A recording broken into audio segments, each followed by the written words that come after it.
Hello, folks. You probably remember seeing me post something on Facebook about our church and our 40-day living right commitment.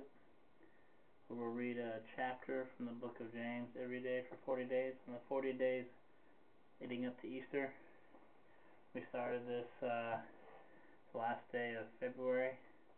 Been reading all month. Today happens to be the 30th of March, and we're on James chapter 1 today, but I kind of wanted to read a little bit ahead of that. This is my new Bible I got, the Life Application Study Bible, similar to one that I had when I was in prison. My mother sent to me, and it just spoke to me so deeply and really taught me a lot and gave me a whole new perspective on some of the things, some of the scriptures I was familiar with, because there's some study notes and commentaries on the different things in there, and I kind of wanted to read some of that. But one of the good things I like about this, in addition to the study notes and whatnot, is some of the extra stuff they have at the beginning. And here at the start of the book of James, there's things like the Biostatistics, and then there's some other talk about the setting and things that were happening at the time that they wrote the book of James. So anyway, in the Biostatistics, you can see that the purpose of this book of James was to expose hypocritical practices and to teach right Christian behavior. The author of this book was James, Jesus' brother, and a leader in the Jerusalem church. This book was written to first-century Jewish Christians residing in Gentile communities outside Palestine and all Christians everywhere.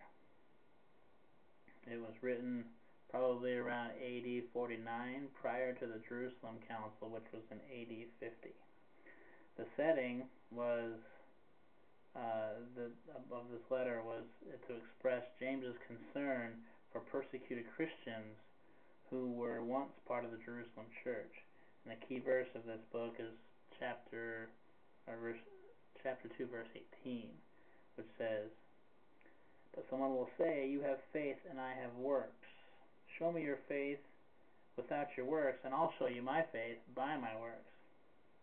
That's just some of the key vital statistics of the book.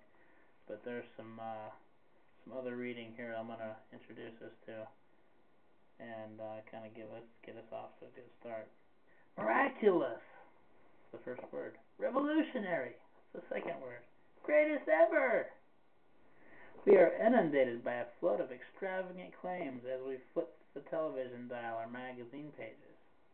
That really is relevant to today, isn't it? Life application applies to our life. The messages leap out at us. The products assure that they are new, improved, fantastic, and capable of changing our lives. For only a few dollars, we can have cleaner clothes, whiter teeth, glamorous hair, and tastier food. Automobiles, perfume, diet drinks, and mouthwash are guaranteed to bring happiness, friends, and the good life. And just before an election, no one can match the politicians' promises, but talk is cheap. And too often we soon realize that the boasts were hollow, quite far from the truth. Jesus is the answer.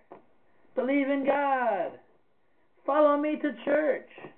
Christians also make great claims, but are often guilty of belying them with their actions. Professing to trust God and to be His people, they cling tightly to the world and its values. Possessing all the right answers, they contradict the gospel with their lives. With energetic style and crisp, well-chosen words, James confronts this conflict head-on. It's not enough to talk the Christian faith, he says. We must live it. What does it profit, my brethren, if someone says he has faith but does not have works? Can faith save him? That was from chapter 2, verse 14. The proof of the reality of our faith is a changed life. Genuine faith will inevitably produce good works. This is the central theme of James's letter, around which he supplies practical advice on living the Christian life. James begins his letter by outlining some general characteristics of Christian life in chapter 1.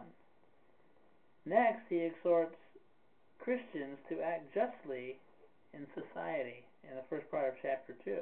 In the second part of chapter 2, he follows this practical advice with a theological discourse on the relationship between faith and action.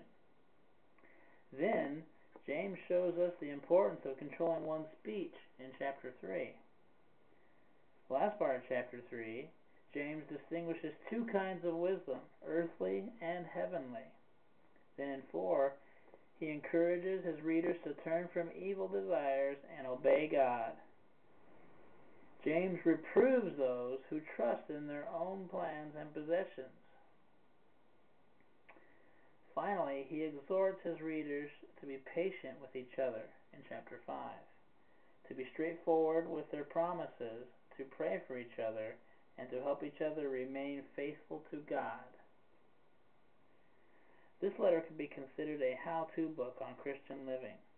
Confrontation, challenge, and a call to commitment await you in its pages. Read James and become a doer of the Word. It's pretty strong stuff. And the blueprint has a little more. There's a little blueprint here.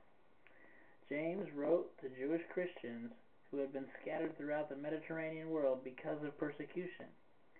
In their hostile surroundings, they were tempted to let intellectual agreement pass for true faith. This letter can have rich meaning for us, as we are reminded that genuine faith transforms lives. We are encouraged to put faith into action. It is easy to say we have faith, but true faith will produce loving actions toward others. I like that. So, the next video we're going to get into chapter 1. So that'll end this part right now.